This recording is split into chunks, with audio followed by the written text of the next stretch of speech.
ಪರಮಾತ್ಮ ಏನ್ ಮಾಡ್ದ, ಮುಗಿಸಿಗೆ ಹಾಕೊಂಡು ಹಾಲು ಕುಡಿದ್ನಲ್ಲ, ಆ ಹಾಲು ಕುಡಿಯತಕ್ಕಂತ ಕಾಲಕ್ಕೆ ಒಂದೆರಡು ಹಾಲಿನ ಆ ಬಿಂದು ತನ್ನ ಕಾಲ ಮೇಲೆ ಬೀಳೋ ಹಾಗೆ ಮಾಡ್ಕೊಂಡ. ಪರಮಾತ್ಮನ ಪಾದ ಅಕ್ಷಯ ಪಾದ, ಅದರ ಮೇಲೆ ಬಿತ್ತು. ಪರಮಾತ್ಮ ಕುಡಿಯತಕ್ಕ ಹಾಲಿನ ಬಿಂದುಗಳು ಬಿತ್ತು, ಅಕ್ಷಯವಾಗಿಬಿಡ್ತು. ಅಕ್ಷಯವಾಗಿ ಪ್ರವಾಹವಾಗಿಬಿಡ್ತು. ಪ್ರವಾಹವಾಗಿ ಹರಿಯೋಕ್ ಪ್ರಾರಂಭ. ಯಾವಾಗ್ಲೂ ನೀರು ತಗ್ಗಿನ ಕಡೆ ಹರಿಬೇಕಲ್ಲ. ಬಿದಿರಿನ ಮನೆ ತಗ್ಗಿನಲ್ಲಿ ಇತ್ತು, ದುರ್ಯೋಧನ ಅರಮನೆ ಮೇಲಿದೆ, ಈ ಕಡೆಗೆ ಹರಿಯುತ್ತದು, ಮೇಲಕ್ಕೆ ಹರಿತಾ ಇದೆಯಂತೆ. ಈಗ ಪ್ರವಾಹ ಮೇಲ್ಗಡೆ ಹರಿದೋಗ್ತಾ ಇದೆ. ಯಾಕೆ ಹರಿದೋಗ್ತಾ ಇದೆ? ಕೌರವನ ಅರಮನೆಯನ್ನು ಮುಳುಗಿಸ್ತೇನೆ ಅಂತ ಹೋಗ್ತಾ ಇದೆ ಅನ್ನೋ ಹಾಗೆ ಮೇಲಕ್ಕೆ ಹರಿದು ಬಿಡ್ತು ಅಂತ. ಅಂದ್ರೆ ಜನ ಎಲ್ಲ ನೋಡಿ ಪರಮಾತ್ಮ ತೃಪ್ತನಾಗಿದ್ದಾನೆ, ಅದರಿಂದೇನೆ ಕ್ಷೀರ ಪ್ರವಾಹ ಬರ್ತಾ ಇದೆ ಅಂತ. ಆಗ ಹೇಳಿದ್ರಂತೆ ಭಗವದ್ ಭಕ್ತರು ಮಹಾತ್ಮರು ಹೇಳಿದರಂತೆ, ಪರಮಾತ್ಮ ತನ್ನನ್ನು ಬಿಟ್ಟು ಬಂದ್ಬಿಟ್ಟ ಅಂತ ಆ ಕ್ಷೀರ ಸಮುದ್ರ ಮೇರೆ ಮೀರಿ ಬರ್ತಾ ಇದೆ ಅಂತ. ಸಮುದ್ರಕ್ಕೆ ಒಂದು ಮೇರೆ ಅಂತ ಇಟ್ಟಿರ್ತಾರಲ್ಲ, ಮೇರೆಲೆ ಇದ್ದದು. ಪರಮಾತ್ಮ ತನ್ನನ್ನು ಕೈ ಬಿಟ್ಟು ಹೋದ ಅಂತ ಕ್ಷೀರ ಸಮುದ್ರ ಮೇರೆ ಮೀರಿ ಬರ್ತಾ ಇದೆ ಅನ್ನೋ ಹಾಗೆ ಕಾಣಿಸ್ತಾ ಇದೆಯಂತೆ. ಇದನ್ನು ನೋಡಿ ಎಲ್ಲ ಕೊಂಡಾಡ್ತಾ ಇದ್ದಾರೆ ಭೀಷ್ಮಾದಿಗಳೆಲ್ಲ. ಪರಮಾತ್ಮನ ಜೊತೆಯಲ್ಲಿ ಕ್ಷೀರ ಸಮುದ್ರವು ಬಂದ್ಬಿಡ್ತು ಅಂತ. ಇದು ಕುಮಾರವ್ಯಾಸ ಭಕ್ತಿ ಅತಿಶಯಕ್ಕಾಗಿ ಈ ರೀತಿಯಾಗಿ ವರ್ಣನೆ ಮಾಡಿ ಹೇಳ್ತಾ ಇದ್ದಾರೆ. ವಾಸ್ತವವಾಗಿ ಈಗ ನಮ್ಮ ಒಂದು ದೃಷ್ಟಾಂತಾನೇ ತಗೊಳ್ಳೋಣ. ನಾವು ಕೆಲವರನ್ನ ದೊಡ್ಡವರು ಅಂತ ನಾವು ಭಾವಿಸಿದ್ದೇವೆ. ಅವರವರ ದೃಷ್ಟಿ, ಅವ್ರು ದೊಡ್ಡವರು ಇರಬಹುದೋ ಇಲ್ಲದೆ ಇರಬಹುದು. ಒಬ್ಬೊಬ್ಬರನ್ನ ದೊಡ್ಡವರು ಅಂತ ಭಾವಿಸುತ್ತಾರೆ. ಸಾಮಾನ್ಯವಾಗಿ ಅವರು ಇವ್ರ ಮನೆಗೆ ಬರೋಲ್ಲ, ಇವರೇ ಏನಿದ್ರು ಅವ್ರ ಮನೆಗೆ ಹೋಗ್ತಾರೆ. ಅಕಸ್ಮಾತ್ ಅವ್ರು ಬಂದ್ಬಿಟ್ರೆ ಇವನಿಗೆ ಏನಾಗುತ್ತೆ ಅಂದ್ರೆ ಏನು ಮಾಡ್ಬೇಕೋ ಗೊತ್ತಾಗೋದೇ ಇಲ್ಲ. ಕೂತ್ಕೊಳ್ಳೋದಿಲ್ಲ ಅನ್ನೋದಿಲ್ಲ, ಚಾಪೇನು ಹಾಕೋಲ್ಲ, ಏನು ಮಾಡೋಲ್ಲ, ಆ ಕಡೆ ಈ ಕಡೆ ಓಡಾಡ್ಬಿಡ್ತಾನೆ. ಇದು ನಮ್ಮ ಅನುಭವ. ನಮ್ಮ ದಿವಾನ್ರಾಗಿರೋ ಕಾಲಕ್ಕೆ ಮಗಳಿಗೆ ಮದುವೆ ಮಾಡಿದ್ರು. ಅವಾಗಿನ್ನು ಮೈಸೂರು ಸರ್ಕಾರವೇ ಇತ್ತಲ್ಲ. ಮಹಾರಾಜರಿಗೆ ಲಗ್ನ ಪತ್ರಿಕೆ ಕೊಟ್ಟರು. ಸರಿ, ಹೀಗೆ ಮಗಳಿಗೆ ಮದುವೆ ಮಾಡ್ತೀನಿ. ಸಾಬರ್ ಮನೆ ಮದುವೆ, ನಮ್ಮ ಮನೆಗೂ ಅವ್ರ ಮನೆಗೂ ಮದುವೆಯಲ್ಲಿ ವ್ಯತ್ಯಾಸ, ಎಲ್ಲ ಕಲ್ಕೊಳ್ಳೋಣ. ಸರಿ, ಮಹಾರಾಜರಿಗೆ ಗೌರವಾರ್ಥವಾಗಿ ಲಗ್ನ ಪತ್ರಿಕೆ ತಗೊಂಡೋಗಿ ಕಾಣಿಕೆ ಸಮೇತ ಕೊಟ್ಟಿದ್ರು. ನಿಜ ಏನ್ ಮಾಡಿದ್ರು ಅಂದ್ರೆ, ನಾವು ಸಾಬರು ಇವಾನ್ ಇರ್ಬೋದು, ನಮ್ಮ ಮನೆಗೆಲ್ಲ ಮಹಾರಾಜರು ಬರ್ತಾರೆ, ಏನೋ ನಮ್ ಗೌರವವಾಗಿ ನಾವು ಕೊಟ್ಟಿದ್ದೀವಿ ಅಂತ ತಿಳ್ಕೊಂಡ್ಬಿಟ್ಟಿದ್ದಾರೆ. ಈ ಸಾಬರ ಸಂಪ್ರದಾಯದಂತೆ ಮದುವೆಗಿದ್ವಿ ಎಲ್ಲ ನಡುವೆ ಹೋಗಿದೆ.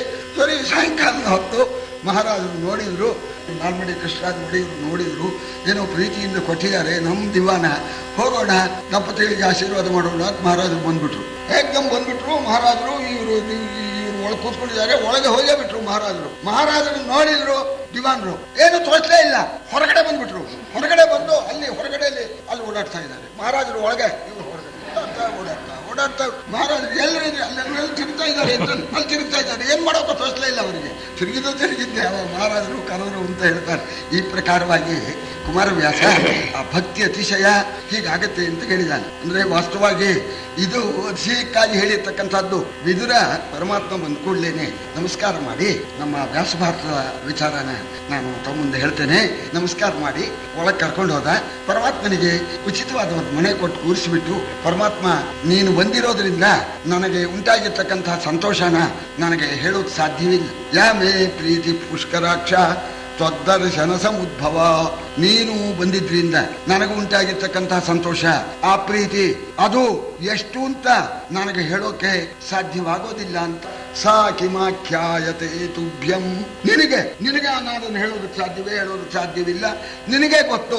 ಅಂತರಾತ್ಮಾಸಿ ದೇಹಿನ, ಎಲ್ಲ ದೇಹಗಳ ಅಂತರಾತ್ಮ ಸ್ವರೂಪನಾಗಿದೀಯ. ನಿನ್ನ ಮನಸ್ಸಿಗೆ ಗೊತ್ತು ನನಗೇನು ಸಂತೋಷ ಉಂಟಾಗಿದೆ ಅನ್ನೋದು.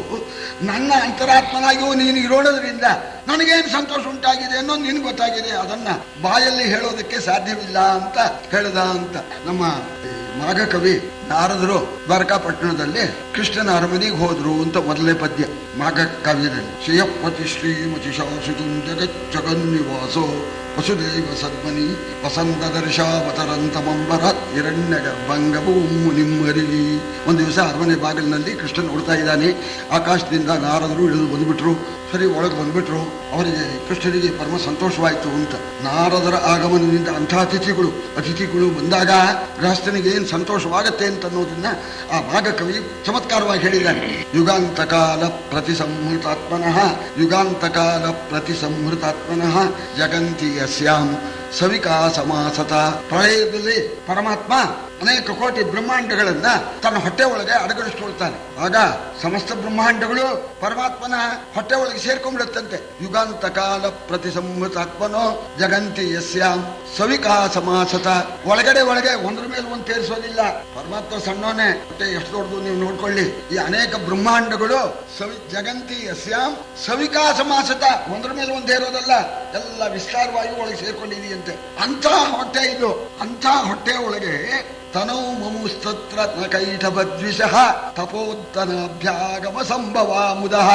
ಅಂಥ ಆ ಪರಮಾತ್ಮನ ಹೊಟ್ಟೆ ಎಷ್ಟು ದೊಡ್ಡದು ನೀವು ನೋಡ್ಕೊಳ್ಳಿ. ಕೋಟಿ ಕೋಟಿ ಬ್ರಹ್ಮಾಂಡ ವಿಸ್ತಾರವಾಗಿರ್ತಕ್ಕಂಥ ಹೊಟ್ಟೆ. ಆ ಹೊಟ್ಟೆ ಒಳಗೆ ನಾರದ ಋಷಿಗಳು ತಮ್ಮ ಮನೆಗೆ ಬಂದಿದ್ದರಿಂದ ಉಂಟಾಗಿರ್ತಕ್ಕಂಥ ಸಂತೋಷ ಹಿಡಿಸ್ಲಿಲ್ಲ. ಜಾಗ ಸಾಲದೆ ಹೋಯ್ತು, ಹೊರಗೆ ಬಂದ್ಬಿಡ್ತು ಅಂತ. ಹಿಡಿಸ್ಲಿಲ್ವಂತ ಇನ್ನು ನೋಡಿ ಎಷ್ಟು ಮಟ್ಟಿಗಿದೆ ಅಂತ. ಇದು ಆ ಕವಿಗಳ ಚೋಕು ಅನ್ನೋದಕ್ಕೆ. ಸರಿ, ಈ ರೀತಿ ಹೇಳಿ, ಭಗವಂತ ನಾನೇನ್ ನಿನಗೆ ಸತ್ಕಾರ ಮಾಡಿ ಏನಪ್ಪ, ನೀನು ಕೊಟ್ಟದ್ದೇ ಅಥವಾ ಸತ್ಕಾರ ಮಾಡ್ತೇನೆ ಅಂತ ಹೇಳಿ ಭಗವದರ್ಪಿತ ಅಂತ ವಿದುರ ತಾನು ಸಂಪಾದನೆ ಮಾಡಿರ್ತಕ್ಕಂಥದ್ದನ್ನ ಭಗವಂತನಿಗೆ ಅರ್ಪಣೆ ಮಾಡಿ ಭಗವಂತನ ಸಂತೋಷಪಡಿಸಿದ ಅಂತ, ಆದಿತ್ಯ ಮಾಡಿದ ಅಂತ ಇದೆ. ಇಲ್ಲಿ ಕವಿ ಭಕ್ತಿ ಅತಿಶಯಕ್ಕೋಸ್ಕರ ಈ ರೀತಿ ವರ್ಣನೆ ಮಾಡಿದ್ದಾನೆ. ಇಷ್ಟಾದ್ಮೇಲೆ ತೊಲಗಿದ ಸುಬಂದಂತೆ ತರಣಿಯ ಹೊಳಹು ಸೋಂಕಿದ ಜಕ್ಕವಕ್ಕಿಯ ಬಳಗದಂತಿರೇ ಕೃಷ್ಣರಾಯನ ಬರವ ತಾಕೇದು ಉಳಕ ಪಸರಿಸಿ ಪರಮಸ ಋಷಭ ತಳೆದು ದೇವನ ಕಾಣಿಕೆಯ ಕಂಗಳಿಗೆ ಕರುಣೋಲು ಬದೆಮಿಗೆ ಹರಿತಂದಳ ಕುಂತಿ. ಕುಂತಿಯನ್ನ ಇದ್ರನ್ನ ಮನೆಯಲ್ಲಿ ಬಿಟ್ಟು ಪಾಂಡವರು ಅರಣ್ಯವಾಸಕ್ಕೆ ಹೋದ್ರು ಅಂತ ಇದ್ರನ್ನೇ ಹೇಳಿದ. ತಾಯಿ ವೃದ್ಧಳಾಗಿದ್ದಾಳಪ್ಪ, ಏನು ನಂಗೆ ಅತಿಗೆನೇ ಆಗ್ಬೇಕು, ನನಗೆ ತಾಯಿ ಸ್ವರೂಪ, ಅವಳ ಸೇವೆನ ಮಾಡ್ಕೊಂಡಿರ್ತೇನೆ, ಕಾಡಿ ಕರ್ಕೊಂಡು ಹೋಗ್ಬೇಡಿ ಅಂತ ವಿದುರ ಕುಂತಿಯನ್ನ ಪಾಂಡವರು ವನವಾಸಕ್ಕೆ ಹೋದಾಗ ತಮ್ಮ ಮನೇಲಿ ಇಟ್ಕೊಂಡಿದ್ದ ಅಂತ. 13 ವರ್ಷ ಆಗಿದೆ ನೋಡಿ. ಭಗವಂತನ್ನು ನೋಡದೆ, ಮಕ್ಕಳನ್ನು ನೋಡದೆ ಪರಮಾತ್ಮ ಬಂದಿದ್ದಾನೆ ಅಂತ ಅನ್ನೋ ವಿಚಾರ ಗೊತ್ತಾಯ್ತಂತೆ. ಕೃಷ್ಣರಾಯ ಬಂದಿದ್ದಾನೆ ಇದ್ರನ್ನ ಮನೆಗೆ ಅನ್ನೋದು ಗೊತ್ತಾಯ್ತಂತೆ. ಅದನ್ನ ಕೇಳಿದಾಗ ಅವಳಿಗೆ ಸಂತೋಷವಾಯ್ತು. ಎಷ್ಟು ಸಂತೋಷವಾಯ್ತು ಅಂತಂದ್ರೆ ನೋಡಿ, ಈ ಕವಿದು ಈ ಜೋಕ್ ನೋಡಿ. ತೊಲಗಿದ ಹಸು ಬಂದಂತೆ ಒಂದು ಉಪಮಾನ ಕೊಡ್ತಾನೆ. ಸತ್ತೋಗ್ಬಿಟ್ರು ಅವರು. ಫೈ ಸರ್, ಅವರು ಪ್ರಾಣ ಬಂದ್ಬಿಡ್ತಂತೆ. ಸತ್ತೋದವರು ಬದುಕ್ಬಿಟ್ರಂತೆ. ಏನ್ ಸಂತೋಷ ಆಗತ್ತೆ ಅಂದ್ರೆ, ಸತ್ತು ಬದುಕ್ಬೇಕಪ್ಪ, ಆವಾಗ ಗೊತ್ತಾಗತ್ತೆ. ಇದನ್ನ ಗೊತ್ತಾಗಲ್ಲ. ನೀವು ಕಲ್ಪನೆ ಮಾಡ್ಕೊಳ್ಳಿ. ನೀವು ಪ್ರಾಣ ಎಲ್ಲಕ್ಕಿಂತ ಹೆಚ್ಚು ಹೋಗ್ಬಿಟ್ರು ಅಂದ್ರು. ತೊಲಗಿದ ಹಸು ಬಂದಂತೆ ಅಂತ ಒಂದು. ಎರಡನೇದು ಸ್ವಲ್ಪ ಗೃಹಸ್ಥರಿಗೆ ತಕ್ಕಾಗಿದೆ. ಜಕ್ಕವಕ್ಕಿಯ ತರಣಿಯ ಕೊಳಗು ಸೋಂಕಿದ ಜಕ್ಕವಕ್ಕಿಯ ಬಳಗದಂತೆ ಅಂತ. ಇದನ್ನ ನಾನು ಹೆಚ್ಚು ವಿವರಿಸಕ್ ಹೋಗಲ್ಲ. ಈ ಚಕ್ರವಾಕ ಪಕ್ಷಿ ಅಂತ ಇದೆ, ಅದಕ್ಕೆ ಸ್ವಭಾವ ಏನಪ್ಪಾ ಅಂದ್ರೆ, ಆ ದಂಪತಿಗಳು ಸೂರ್ಯ ಮುಳುಗಿದ ಮೇಲೆ ಅಲ್ಲೇ ಇದ್ರೂ ಕೂಡ ಪರಸ್ಪರ ವಿಯೋಗ. ದಂಪತಿಗಳಿಗೆ, ಯಾವ ದಂಪತಿಗಳಿಗೆ? ಚಕ್ರವಾಕ ದಂಪತಿಗಳಿಗೆ. ಸೂರ್ಯೋದಯವಾಯ್ತು, ಚಕ್ರವಾಕ ದಂಪತಿಗಳಿಗೆ ಸಂಯೋಗ. ಏನಾಗತ್ತೆ ನೀವು ಕಲ್ಪನೆ ಮಾಡ್ಕೊಳ್ಳಿ. ಮೊನ್ನೆದು ಉಪಮಾನ ಸತ್ತೋರು ಬದುಕೋದಿಲ್ಲ, ಇದನ್ನ ಹೇಳೋಕ್ ಆಗಲ್ಲ ಅಂದ್ರೆ ಎರಡನೇದು ಸ್ವಲ್ಪ ಇದೆ ಅಂತ ಅನ್ನೋದ್ರಿಂದ ಕವಿ ತರಣಿಯ ಹೊಳಗು ಸೋಂಕಿದ ಜಕ್ಕವಕ್ಕಿಯ ಬಳಗದಂತಿದೆ. ಕೃಷ್ಣರಾಯನ ವರವನ್ನ ಕೇಳಿದ್ಲಂತೆ. ಆ ಕಣ್ಣಿಗೆ, ಕುಂತಿ ಕಣ್ಣಿಗೆ ಕೃಷ್ಣನ್ ನೋಡ್ಬೇಕು ಅನ್ನೋ ಆಸೆ ಹೆಚ್ಚಾಗ್ಬಿಡ್ತಂತೆ. ಆಗ ಭಗವಂತನ ನೋಡ್ಬೇಕು ಅಂತ ಹೇಳಿ ಕುಂತಿದೇವಿ ಬರ್ತಾ ಇದ್ದಾಳೆ. ಕೃಷ್ಣ ಮಂಚದ ಮೇಲೆ ಕೂತಿದ್ದ. ಬಂದ್ಲು. ಬರಲು ಕಂಡು ಅಸುರಾರಿ ಮಂಚದೊಳಿರದೆ ಧಿಮ್ಮನೆ ನಿಂದು ನರರಾಚರಣೆಗಳ ನಾಟಕವ ತಾನೇ ನಟಿಸಿ ತೋರಿದನು. ಹಿರಿಯರಿಗೆ ತಾ ಹಿರಿಯನೆಂಬ ಈ ಗರುವತನವನು ಬಿಸುಟು, ಹಿರಿಯರಿಗೆ ತಾ ಹಿರಿಯನೆಂಬ ಈ ಗರುವತನವನು ಬಿಸುಟು ಕುಂತಿಗೆ ಕರವ ಮುಗಿದೆರಗಿದನು. ಮುನಿ ಜನನಿ ಕರಘೇಯನನು. ಮನುಷ್ಯಾವತಾರ ಮಾಡಿದ ಮೇಲೆ ಮರ್ತ್ಯಾವತಾರ ಸ್ತ್ರೀಹ ಮರ್ತ್ಯ ಶಿಕ್ಷಣಂ ಭಗವತಲ್ಲಿ ಹೇಳಿದ್ದಾರೆ. ಮರ್ತ್ಯಾವತಾರ ಮಾಡೋದು ಪರಮಾತ್ಮ ಯಾಕೆಂದ್ರೆ ಮನುಷ್ಯರಿಗೆ ತಾನು ನಡೆದು ಬಿಟ್ಟು ಒಂದು ಶಿಕ್ಷಣ ಕೊಡೋದಕ್ಕೋಸ್ಕರ ಅಂತ. ದೊಡ್ಡವರು ಬಂದಾಗ ಕಿರಿಯರು ಏನು ಮಾಡಬೇಕು ಅನ್ನೋದನ್ನು ತೋರಿಸ್ಬೇಕು. ತಾನು ಕೃಷ್ಣನಾಗಿ ಅವತಾರ ಮಾಡಿದ್ದಾನೆ. ಈಗ ಹಿರಿಯರಿಗೆ ತಾನು ಹಿರಿಯ, ತಾನು ದೇವದೇವೋತ್ತಮ, ಬ್ರಹ್ಮನಿಗೂ ಕೂಡ ತಂದೆ ಅನ್ನೋ ಅದನ್ನ ಬಿಟ್ಬಿಟ್ಟ. ಇಲ್ಲಿ ಅವತಾರ ಮಾಡಿದಂತೇನೆ ಜಗತ್ತಿಗೆ ತೋರಿಸೋದಕ್ಕೋಸ್ಕರ ತಾನು ಹಿರಿಯರಿಗೆ ಹಿರಿಯರಾಗಿ ಇದ್ದರೂ ಕೂಡ ಈ ಅವತಾರದಲ್ಲಿ ವಸುದೇವ ನನ್ನ ತಂದೆ, ಕುಂತಿದೇವಿ ವಸುದೇವನ್ ತಂಗಿ, ನನಗೆ ಸೋದರತ್ತೆ ತಾಯಿ ಸಮಾನ, ತಾಯಿ ಬಂದಾಗ ಕೂತ್ಕೊಂಡಿರಬಾರದು, ಎದ್ದು ನಮಸ್ಕಾರ ಮಾಡಬೇಕು ಅಂತ ಹೇಳಿ ನಮಸ್ಕಾರ ಮಾಡಿದ್ದಾನೆ. ಅಮಿತ ಕರುಣಾ ಸಿಂಧುವಿನ ಪದ ಕಮಲದಲ್ಲಿ ಬಂದೆರಗಿ, ಅಮಿತ ಕರುಣಾ ಸಿಂಧುವಿನ ಪದ ಕಮಲದಲ್ಲಿ ಬಂದೆರಗಿ, ಪುಳಕೋದ್ಗಮದ ತನಿ ಸುಖ ಬಾನರಸ ಸೌರಂಭದಲ್ಲಿ ಮುಳುಗಿ,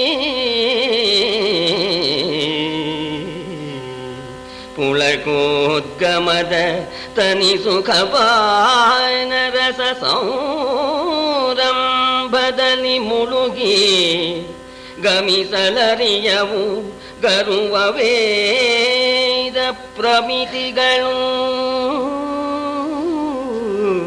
ಗಮಿಸಲರಿಯವು ಗರುವ ವೇದ ಪ್ರಮಿತಿಗಳು, ನೀವೆಂತು ನಡೆತಂದು ಯಮಗೆ ಗೋಚರವಾದಿರಿ ಕೃಷ್ಣ. ಗಮಿಸಲರಿಯವು ಗರುವ ವೇದ ಪ್ರಮಿತಿಗಳು, ನೀವೆಂತು ನಡೆತಂದು ಯಮಗೆ ಗೋಚರವಾದಿರಿ ಎನ್ನುತ್ತವೆ ಹೊಗಳಿದಳು ಕುಂದಿ.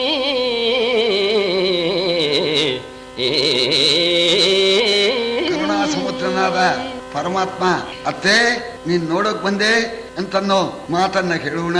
ಕರುಣಾಸಾಗರನ ಆ ಪಾದಗಳಲ್ಲಿ ಬಂದು ಪರಮಾತ್ಮ ಅನ್ನೋ ಭಾವನೆಯಿಂದ ನಮಸ್ಕಾರ ಮಾಡಿದ್ಲಂತೆ ಕುಂತಿದೇವಿ.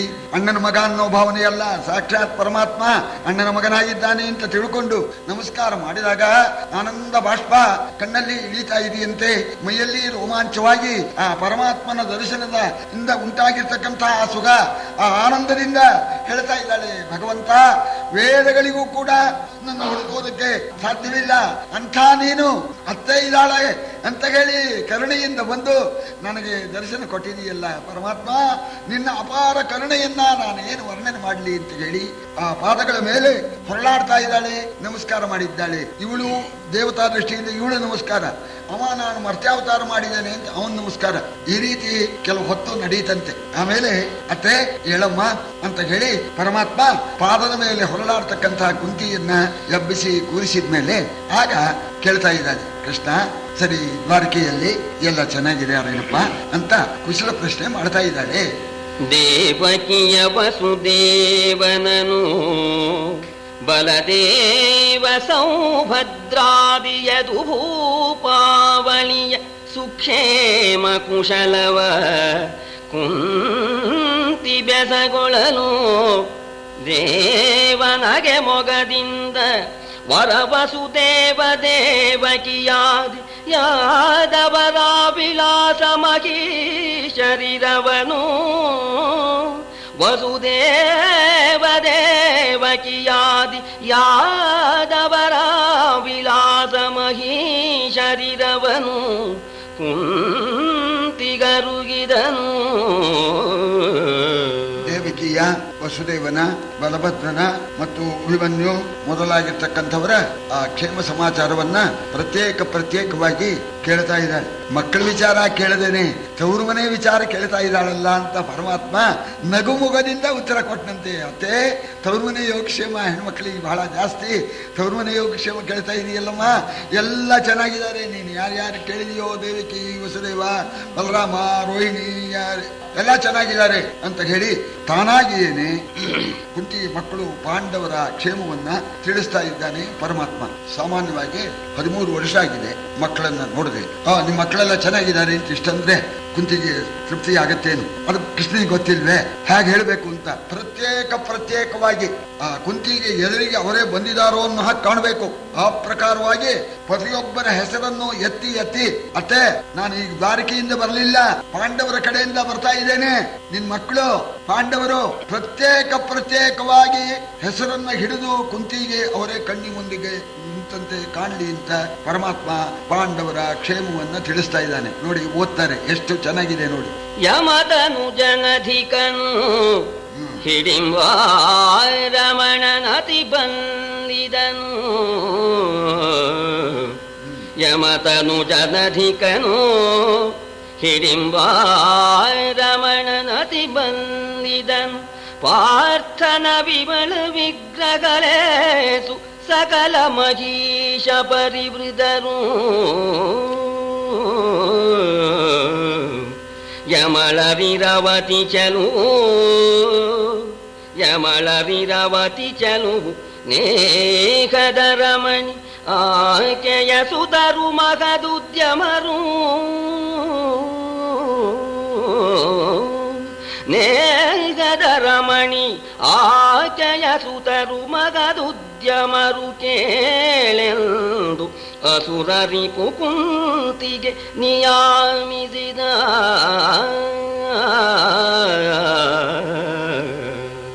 ನರನ ಮಗನಭಿಮನ್ಯು ಕುಶಲನು ವರ ಸುಭದ್ರಾದೇವಿ ಮೊದಲಾಗಿರಲು ಬಾಂಧವರೆಲ್ಲ ಜೀವಂತರು ನಿಧಾನಿಸಲು.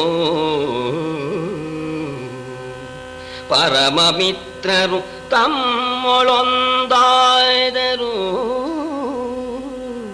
ಪರಮ ಮಿತ್ರರು ತಮ್ಮೊಳೊಂದಾದರು. ದ್ರುಪದ ನಕ್ಷೋಣಿ ಸೇನೆಯ ನೆರವು ಬಂದುದು. ರಾಜಕಾರ್ಯದ ಬಳಕೆಲೆದೆಂದ.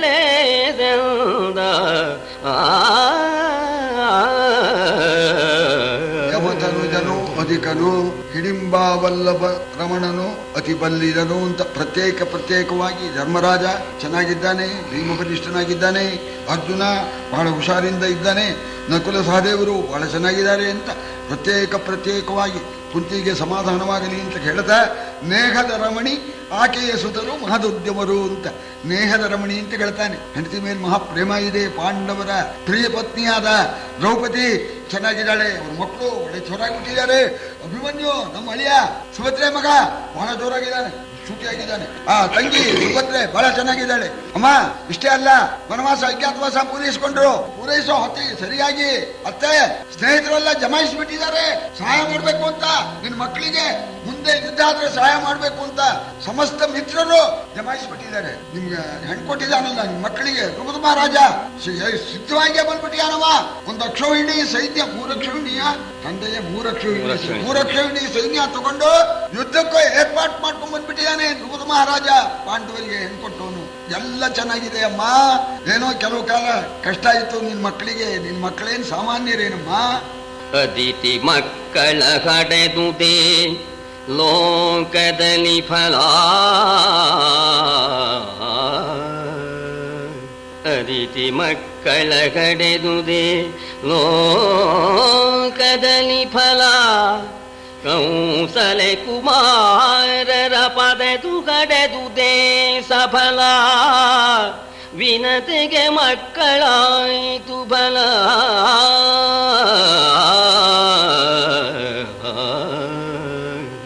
ಮುದದಿ ನೀನೇ ಮಕ್ಕಳನ್ನು ಪಡೆದದುವೆ ಫಲ.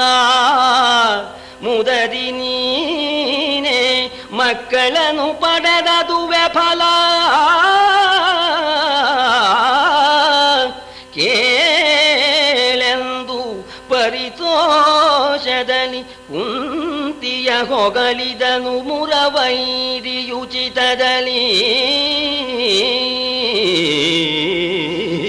ಸಂತೋಷವಾಗಲಿ ಅಂತ ಅದಿತಿ ಮಕ್ಕಳನ್ನು ಪಡೆದಿದ್ದಾಳೆ. ಅವರಿಗೆ ದೇವತೆಗಳು ಅಂತ ಹೆಸರು.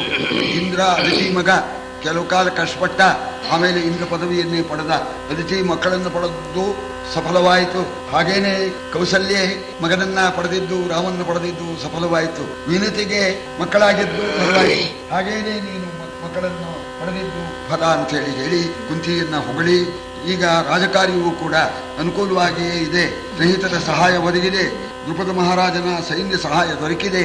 ಈಗ ನಾನು ಬಂದಿದ್ದೂನು ರಾಜಕಾರ್ಯಕ್ಕೆ ಬಂದಿದ್ದೇನೆ. ಲೋಕ ಮೆಚ್ಚಲು ನಿನ್ನ ಸುತರು ದೃಢೈಕ ಸತ್ಯರು ನುಡಿದ ಕಾಲವನು ಕಿದರು ರಾಜ್ಯಾಭಿಲಾಷೆಗೆ ನೆರಗಿದರು ಬಲವ.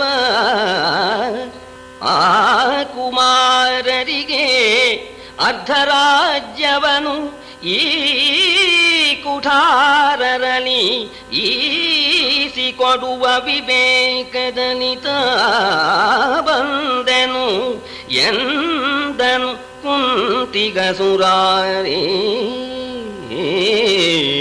ನಿನ್ನ ಮಕ್ಕಳು ಸತ್ಯವನ್ನ ಹೇಳಿದ್ದಾರೆ, ಲೋಕವನ್ನ ಮೆಚ್ಚಿಸಿದ್ದಾರೆ. 12 ವರ್ಷ ವನವಾಸ, 1 ವರ್ಷ ಅಜ್ಞಾತವಾಸವನ್ನು ಪೂರೈಸಿದ್ದಾರೆ. ಸತ್ಯವೇ ಧರ್ಮ, ಧರ್ಮ ಇದ್ದವರಿಗೆ ಎಂದಿಗೂ ಗೆಲುವು. ಸರಿ, ಅವರು ಸೈನ್ಯ ಜಮಾಯಿಸ್ಕೊಂಡ್ಬಿಟ್ಟಿದ್ದಾರೆ. ನಾನು ಈಗ ಬಂದಿರೋದು ಒಳ್ಳೆ ಮಾತಿಂದ ಕೇಳಿ ರಾಜ್ಯ ಕೊಡೋದಾದ್ರೆ ತಗೊಂಡೋಗೋಣ ಅನ್ನೋ ಉದ್ದೇಶದಿಂದ ಈ ಕುಠಾರರು, ಈ ದುರ್ಯೋಧನಾದಿಗಳಲ್ಲಿ ಸಂಧಾನಕ್ಕಾಗಿ ನಾನು ಬಂದಿದ್ದೇನೆ. ಕೊಡಬೇಕಾದ ರಾಜ್ಯವನ್ನ ಕೇಳೋ ಉದ್ದೇಶವಾಗಿ ನಾನು ಬಂದಿದ್ದೇನೆ. ಸರಿ, ಮುಂದಿನ ಪರಿಣಾಮ ಏನಾಗುತ್ತೋ ನೋಡಬೇಕು. ರಾಜಕಾರ್ಯವೂ ಕೂಡ ಚೆನ್ನಾಗಿದೆ, ನಿನ್ನ ಮಕ್ಕಳೆಲ್ಲ ಚೆನ್ನಾಗಿದ್ದಾರೆ ಅಂತ ಹೇಳಿ ಭಗವಂತ ಕುಂತಿದೇವಿಗೆ ಸಮಾಧಾನ ಹೇಳಿದ್ದಾನೆ. ಆ ಭಗವಂತ ಸಮಾಧಾನ ಹೇಳಿದ್ರಿಂದ ಮಕ್ಕಳೇ ಎದುರಿಗೆ ಬಂದಂತೆ ಆಯ್ತಂತೆ ಆ ಕುಂತಿಗೆ. ಆ ರೀತಿ ಕೃಷ್ಣ ವರ್ಣನೆ ಮಾಡಿ ಹೇಳಿದ, ಮಕ್ಕಳನ್ನೇ ನೋಡಿದಂತೆ ಆಯ್ತಂತೆ. ಆ ಮಾತು ಕೇಳ್ತಾ ಕೇಳ್ತಾ ಮಕ್ಕಳನ್ನು ನೋಡಿದಂತೆ ಸಂತೋಷದಿಂದ ಕುಂತಿಯು ಕೂಡ ಆನಂದದಿಂದ ಇದ್ದಾಳೆ.